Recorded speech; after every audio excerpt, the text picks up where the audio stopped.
এবং আমি আন্তরিকভাবেই কামনা করতাম যখন 19 সালে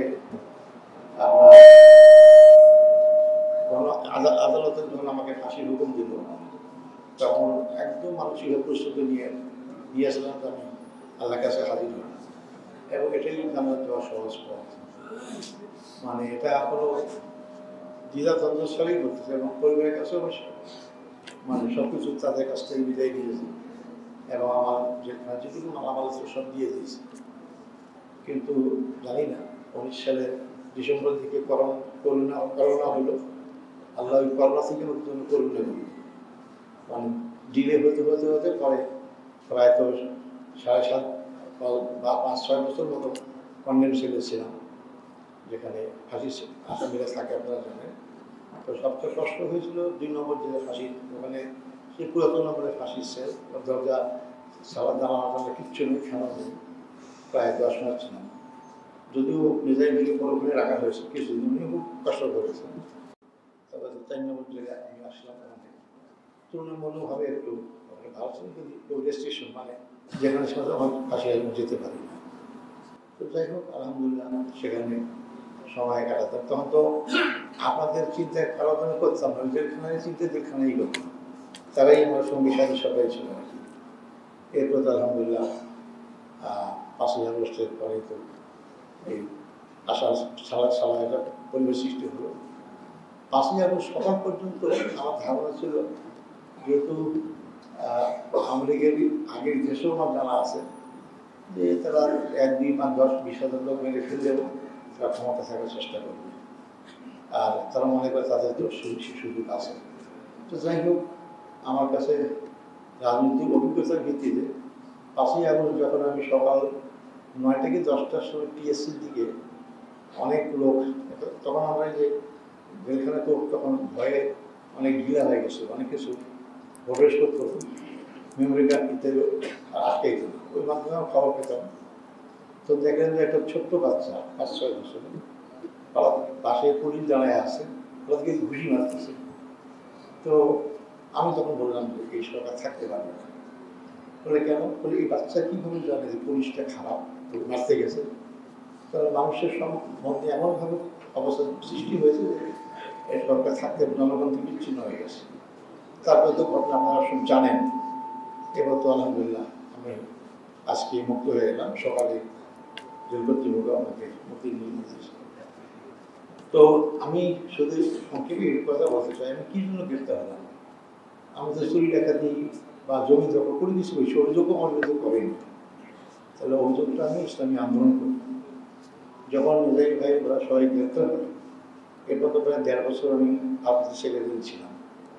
আমি তখনও ধারণা করিনি যে আমাকে এই সমস্ত মামলায় গ্রেফতার করবে, তবে আমি ধারণা করতেছিলাম যে আমি গ্রেফতার হব। তো গ্রেফতার তো হয়ে গেল, কিন্তু 12টা 14টা মামলা দেওয়ার পরেও যখন আমি জামিন পেয়ে চলে আসি, তখন তারা আটকাইতে পারবো না। এরপরে শুনি যে আমাকে এই মামলা দিয়েছে। তারপর থেকে আমার আস্থা ছিল যে এই মামলা কিছু করতে পারবে না। কিন্তু যখন আইন বিভিন্নভাবে গ্রন্থাগার করার মাধ্যমে সংশোধন করলো, তখন তো বুঝলাম যে সাধারণ নাটক, তখন মানসিক প্রস্তুতি জানে, আল্লাহ ভাগ্যে যা করবে সেটাই হবে, ইনশাল্লাহ কোনো অসুবিধা হবে না। তো এরপরে তো ফাঁসি থেকে মুক্ত হয়ে আমাদের মানে চলে আসছে। যেমন আমি বললাম, অপরাধটা ছিল ইসলামী আন্দোলন করা। আমি শুধু এইটুকু বলতে, ইসলামী আন্দোলন করার অপরাধ, এখানে যখন প্রথম ছাত্র জীবনে ইসলামী আন্দোলনে যোগদান করি, আমি লেখাপড়া ভালো না হলেও, স্বাস্থ্য ভালো না হলেও, আমার যেখানে মনে এটাই বদ্ধমূল ধারণা ইসলামী আন্দোলনের জুলুম, কষ্ট, নির্যাতন, ফাঁসি হবেই। Hire Google TV, endless color, smart living. এটা নিয়ে চিন্তা করি, তারপরে আমরা কোনো সময় চিন্তা হতো না যে ইসলামী আন্দোলন করতে গিয়ে মৃত্যু হবে, তমুক হবে। আমার যারা সাবেক সহকর্মী আছেন তারা বলতে পারবেন, আমি নিজেও চিন্তা করতাম না। আলহামদুলিল্লাহ আমি ইসলামী আন্দোলনের সব শক্তি নিয়োজিত করে কাজ করার চেষ্টা করেছি। তো আমি সেটা অনুরোধ করবো যে ইসলামের জন্য আমাদের নিজের ভাই, মুজাহিদ ভাই, কামরুল ভাই, মোল্লা ভাই, বিকাশী ভাই, তারা সরাসরি এক হত্যার সামিল হয়েছে। আর বাকি আমাদের সিনিয়র নেতারা যাদের চিকিৎসা না পেয়ে মারা গেলেন, তাদেরকেও হত্যা করা, তারা শহীদের মর্যাদাই পাবেন ইনশাআল্লাহ। তো তাদের অপরাধটা কি? তাদের অপরাধ কিছু করতে পারে না। মেধাবী মুজাহিদ তো মন্ত্রী ছিলেন, তখন তাদের 1 টাকা দুর্নীতি অপরাধ প্রমাণ করতে পারেনি। তো অপরাধটি ইসলামী অপরাধ, কিন্তু ইসলামের জন্য আমাদেরকে এই এত কষ্ট জুলুম দিচ্ছে, আমাদেরকে হত্যার মতো কাজ করছে, ইসলামই আমাদের একমাত্র মুক্তির পথ। শুধু আমাদের একমাত্র মুক্তির পথ নয়, জাতি যদি সকল দিক থেকে মুক্তি পেতে চায়, আমরা এ নিয়ে যা কিছুই বলি না কারণ ইসলামই একমাত্র মুক্তির পথ। আমার ক্ষুদ্র বয়সে আমি যেটুকু পড়াশোনা করার এখানে বসে চেষ্টা করেছি, আমার কাছে মনে হচ্ছে দুনিয়া কিন্তু ইসলামের দিকেই ধাবিত হচ্ছে। আপনি খেয়াল করবেন, গ্রাম অঞ্চলের চেয়ারম্যান যারা আর এক প্রতিপক্ষকে ঘায়ল করার চেষ্টা করে, যে তার প্রতিপক্ষ দুর্বল তাকে ঘায়ল করে না, তার সমান মর্যাদার মতো শক্তি আছে তাকেই ঘায়ল করে। আজকে ইসলামের বিরুদ্ধে সমস্ত শক্তি এক হয়েছে, তারপরে ইসলাম একটা শক্তি অর্জন করেছে, এই শক্তিগুলো আমাদের পারবে না। এই জন্য তারা অনেক কিছু বলে তারা এটা করার চেষ্টা করে। তাই আমি বলি সবসময় ইসলামী আন্দোলনের খরস্রোতা নদীর মতো, খরস্রোতা নদী প্রবল দিকে চলতেই থাকে। সামনে যে নামই বাদ দেন না কেন, সেটা মৌলবাদ হোক, একাদশাল হোক, সাম্প্রদায়িকতা হোক, যে নামই দেন না, এই পানি জমতে জমতে সে বাদ ভেঙে সামনে অগ্রসরই হয়। যেটা 5ই আগস্টের মাধ্যমে প্রমাণিত হলো। 14-15 বছর জামাতকে সর্বশেষ বেআইনি ঘোষণা করে, জামাতে কি অগ্রযাত্রা ঠেকাতে পেরেছে? পারে নাই। আমার অভিজ্ঞতা আছে, জামাত 2011 সালে 19শে সেপ্টেম্বর আমার যখন দায়িত্ব ছিল, তখন তো আমরা মিছিল করলাম। এই মিছিল থেকেই তো আমাকে গ্রেপ্তার, বাসা থেকে গ্রেপ্তার, জামাতে গ্রেপ্তার করলো। তারপর ওইখান থেকে জামাতের অফিস বন্ধ, সব অফিস বাংলাদেশে হয়ে গেল। তা আমি দেখছি যে ওই সময় আমাদের যে জনশক্তি ছিল, আমাদের কর্মী সমাজ ইত্যাদি, আপনি হিসাব করে দেখেন তার কয়েক গুণ বৃদ্ধি পেয়েছে। অত বছর করেছে না, অথচ কিন্তু এই 15 বছর আপনি প্রকাশ একটা করতে পারেননি। অনেকে দেশ থেকে পালিয়ে যেতে হয়েছে, অনেকে ব্যবসা বাণিজ্য বন্ধ হয়ে গেছে, অনেকের পা নষ্ট হয়ে গেছে, চোখ নষ্ট হয়ে গেছে, অনেকে গুম করা হয়েছে, হত্যা করা হয়েছে। কিন্তু এই জুলুম অত্যাচার ইসলামী আন্দোলনের জন্য একটা নিয়ামত। যত বেশি হয় সংগঠন তত শক্তিশালী হয়, মানুষের প্রতিরোধী কণ্ঠ হয়। এবং এই সমস্ত সময় যে সমস্ত লোকেরা ইসলামী আন্দোলনে যোগদান করে, তারা সাহসী হয়, তারা বীর হয়, তারা ভীতু হয় না। স্বাভাবিক অবস্থায় কিন্তু সুবিধা পাওয়ার জন্যই আসে, সুবিধা পাওয়ার পরেই কিন্তু আবার দুর্বল হয়ে যায়। এই জন্য ইসলামী আন্দোলন এই জুলুম নির্যাতনের উপর পরীক্ষা হবে, এটাকে আমরা সবসময় খেলে অনিবার্য, এটা হবেই। এটা যদি না হয় সেটাই ইসলামী আন্দোলন চিন্তা করতে হবে। ইসলামী আন্দোলনের সাথে বাতিল এগুলো আপোষ হতে পারে না। আমি আমার পথে চলবো, কে কি বলে বলুক না কেন, আমাকে অনেক কিছু অনেক কথা বলবে, কিন্তু সেই কথার সাথে আমি আপোষ যদি করি, তাহলে কিন্তু ইসলামী বিপদে পরিচালিত হবে। আমরা অবশ্যই ক্ষমতায় যেতে চাই, কিন্তু যেন তেন প্রকার না। আমি ক্ষমতায় যেতে চাই, আমি ইসলামকে নিয়ে ক্ষমতায় যেতে চাই, ইসলামকে রেখে আমি ক্ষমতায় যেতে চাই না। তাই আমি ক্ষমতায় গেলে হয়তো মন্ত্রী মিনিস্টার হতে পারবো, কিন্তু ইসলাম তো ক্ষমতায় যাবে না।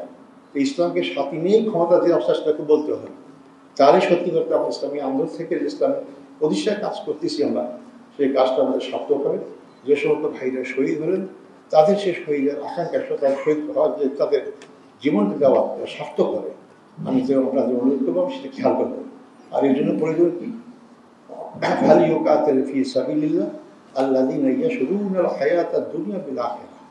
আমরা আরেকটা সবাই জানি, যারা দুনিয়ার জীবন আখিরাতের জীবনটাকে প্রাধান্য দেয়, তারাই সত্যিকার ইসলামী আন্দোলন করার যোগ্য, তারাই আসলে মুজাহিদ, তারাই আসলে জিহাদ করার যোগ্য। তাই দুনিয়াকে আমি ত্যাগ করতে আল্লাহ বলেননি, দুনিয়া ভোগ করবো, কিন্তু দুনিয়ার জন্য আমাকে আমি ইসলামী আমরা তাদের কাজে বাধা সৃষ্টি না করি। আমি ইসলামের কাজ যখন আমাকে দুনিয়ার কাজ ছেড়ে দিয়ে আমি সামনে অগ্রসর হব, এটা আমি ইসলামী আন্দোলন। তাই আমরা এই ক্ষেত্রে এই জাতীয় লোক যত তৈরি করতে পারবো, ইসলামের অগ্রযাত্রা তত বেশি অগ্রসর হবে ইনশাআল্লাহ। এটা আমাদের খেয়াল রাখতে হবে। আরও একটা বলি, খেয়াল রাখতে হবে, দুনিয়া লতি মিনহা ও আমাইরুসাহাবার আখিরাতে লতিহা, যে মানুষ দুনিয়ার কামাইয়ের জন্য কাজ করে, আল্লাহ বলছেন তাকে দুনিয়া থেকে কিছু দেই, কিন্তু আখিরাতের জন্য কাজ করে আমি তাকে আখিরাতে দিই। আপনি সিদ্ধান্ত নেন কোনটার জন্য কাজ করবেন। এই জন্য আল্লাহ আরেক জায়গায় বলেছেন কি ব্যালেন্স করার জন্য, রব্বানা আতিনা ফিদ দুনিয়া হাসানা ওয়া ফিল আখিরাতি হাসানা ওয়া কিনা আযাবান নার। অর্থাৎ দুনিয়া এবং আখিরাত উভয় থেকে আমি কল্যাণ দান করো। তা অত দুনিয়ার পিছিয়ে খুঁজ ছুটবেন না, আবার আখিরাতের পিছু করে দুনিয়াকেও ত্যাগ করবেন না। এই দুইটা কি ব্যালেন্স করে আমাকে চলতে হবে, যাতে করে ইসলাম প্রতিষ্ঠার কাজটাকে আমাদের অগ্রগণ্য হতে পারে। আমি সামনের সুযোগ দিলে আল্লাহ তৌফিক দান করি আরও কথা বলবো, কিন্তু আমি আজকে কোনো গোসালের কথা বলতে পারলাম না। আমি আমাদের শহীদ ভাইদের যারা আমাদের কাছ থেকে চলে গেছেন, আল্লাহ তাদের শাহাদত কবুল করুক, তাদের সমস্ত নেক এমন কবুল করুক, জান্নাতুল উত্তম মর্যাদা দান করুক, জান্নাতুল ফেরদৌস দান করুক। এই 25শে জুলাই পর্যন্ত যে সমস্ত ভাই বোনেরা যার যার জায়গা থেকে এই সরকারের ভিতরে আন্দোলন করে শহীদ হয়েছেন, তাদেরও শাহাদত কবুল করুক। যারা এখনো কমে, আমি যেখানে ছিলাম ওখানে অনেক কম লোক আছে, তাদেরকে আমরা সুস্থ দান করুক, যাতে করে তারা সুস্থ জীবন পেয়ে আবার তারা বাস্তব কর্মজীবনে ফিরে আসতে পারে। এবং আমাদের যে সমস্ত ভাইয়েরা পঙ্গু অবস্থা আছে, বিভিন্ন সমস্যা আছে, তাদের সমস্যাটা দূর করুক এবং আমরা সবাই মিলে আবার এই দেশটাকে ইসলামের জন্য, বিজয়ের জন্য এগিয়ে নিতে পারি। আমি ছোট্ট মানুষের একটা ভবিষ্যৎ করতে চাই, অবশ্যই 21 শতাব্দীতে হবে ইসলামের শতাব্দী। আসসালামু আলাইকুম।